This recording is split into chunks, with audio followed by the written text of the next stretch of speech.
Welcome back, Bubble Squad!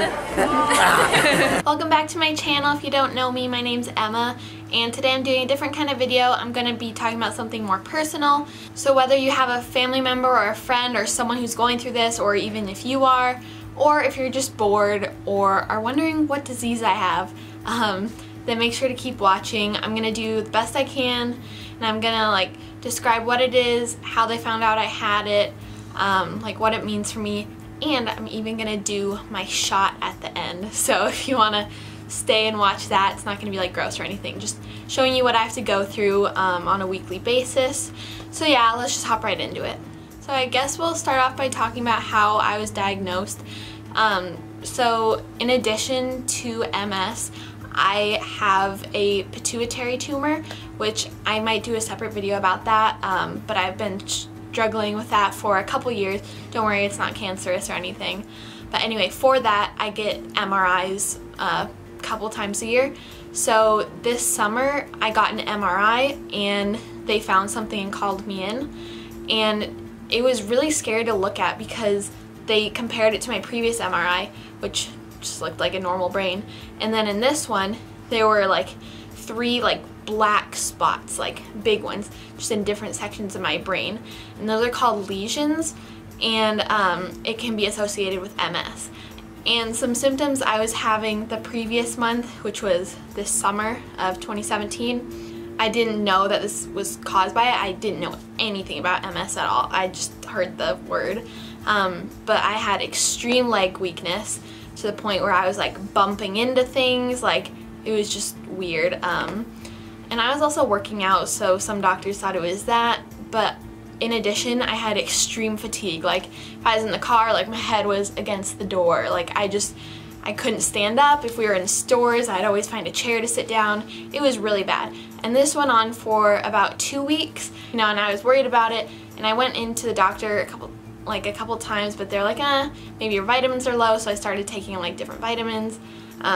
But then once these spots showed up on my MRI, they called me in, said that MS was what they were thinking it could be, but just to be careful, they did a blood test to make sure it wasn't other autoimmune disorders like lupus, stuff like that. And once I saw the scan, they asked if I had had any of these symptoms, and they listed them off, and I mentioned my legs and my fatigue, and the neurologist said that these two things mixed together, she's pretty certain that I have MS. So they did one more MRI just to make sure, which by the way, I hate MRIs. It's just 45 minutes of laying and not being able to move, and then halfway through you get injected with a dye through an IV, and then I feel all sick and lightheaded after. It's awful, and it's really loud.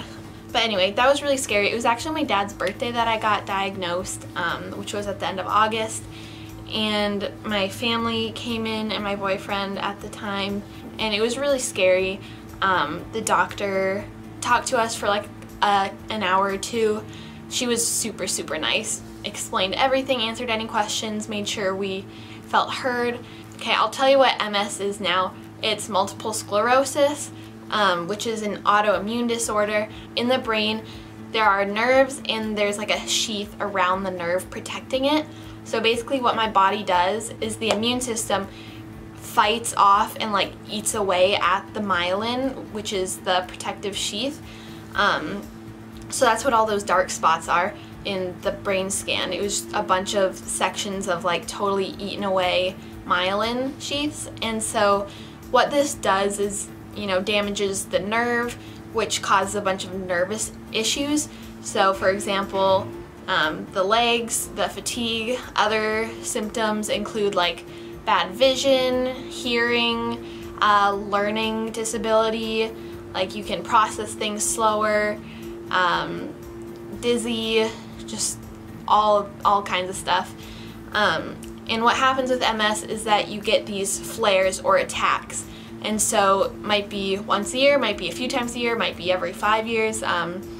You could get these flare-ups, and what happens is you usually get 2 of these symptoms together, and it's basically awful, and they do go away, not for a couple weeks, but some of them are really debilitating, my legs has bumping into things, that was awful, or vision would be a really bad one. So what is it now? It's November, And just last week I had like my second flare-up, which was my first one since I knew that I had multiple sclerosis, and so like I actually knew what to do and how to fix it.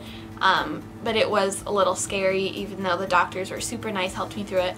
But what I did is I called a nursing line, which they gave me, and you know, I told them my symptoms and they told me to watch it. And typically the rule is if it doesn't go away for 6 hours that you should go into the ER. So that's what I did. I went into the emergency room. Luckily it was at a children's hospital and they're amazing there. And I was in the room for 8 hours. I had so many doctors and nurses and neurologists come and examine me and do different tests, and I even got an MRI in the hospital. It was just like a lot of waiting. And what happened at this attack is that my left hand was like completely numb and cold. It was so weird. Like, you know that feeling when your like arm is about to fall asleep? That's what it felt like. Also, my hearing was off. I couldn't tell if that was from a concert I just went to or not, but the hand was the main problem. And so they did another MRI, and then they found different spots. Some of the old ones were still there, but one of them was gone. But then there's a huge one right in the back. So what they did is, I'll put in some pictures here, they put an IV in, and then they gave me steroids for 3 days. So they gave me the option of staying in the hospital, but with these particular symptoms it wasn't necessary, so I just came back in each day to get the infusion. But also the steroids made me not sleep, and it made me really agitated, like everyone was bothering me. I was being kind of sassy, but that's expected. So yeah, with the treatment of MS, it is a chronic disease, so I will have this for the rest of my life, which is, it's just great. But I do shots a few times a week, and what it does is it's like fake myelin, so that the immune system will attack the fake myelin instead of my real myelin. And I'll show you how I do the shot now. It'll probably be like later today because I do it at night and it's 4 o'clock now, but I'll be back to explain my shot. Okay, it's a different day, but it's because the other day was my stomach, so I realized that was going to be really hard to show. But basically there are 7 spots. You can do your arms, your legs, your hips, and your stomach, and you rotate with every shot. And today I'm going to be doing my legs, so I'll just show you how to do that. So this is like an auto jet, so I don't actually like use the syringe. I might learn to do that later, but this just makes it easier. So first you like adjust the depth of the shot depending on like how much fat you have, and then you push this thing down, and then you take out the shot. And you're supposed to like put this against a hard surface, but like this is an awkward angle. And then screw it on. And then I guess I'll like move the camera down so you can see my leg. Okay, so then you take the red cap off, and then like the tip of the shot comes off. And then you just hold it 90 degrees and you press this down and then press the button, and it hurts a lot and you have to wait for this window to turn red to show that it's done. Ah! It hurts a lot. What? And that's it. Whoa, ooh. And then you put ice right on it because it hurts really bad. It's like way worse than a flu shot. It's the pain like gradually goes up for like 10 minutes, and it basically feels like an awful bee sting or wasp sting if you are. It hurts really bad. Yeah, so it sucks, and I have to go through it 3 times a week for the rest of my life. But you know, that's that. At least it's, you know, a little bit treatable. It should reduce the number of the attacks by like 40%, I think. Now you know what to expect. If you're about to go through it, don't worry. It's not that bad, you know, it's tolerable, and you know that it's helping, so that's good. Anyway guys, I hope that you learned something. Thank you so much for watching. Have a great week everyone. Make someone smile, and I'll see you guys next time.